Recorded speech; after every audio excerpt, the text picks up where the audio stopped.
First, apply a waterproof elastomeric membrane directly on the weather barrier on both sides of the exterior or interior corner.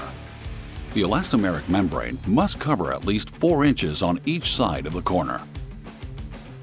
The ends of the Wilkie panels are textured to reproduce the appearance of a stone corner. Simply juxtapose the panels as illustrated when creating an exterior corner.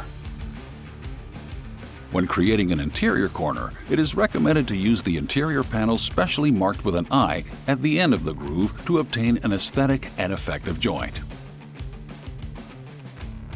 Be sure to keep a 1/2 inch gap between the back panel and the wall.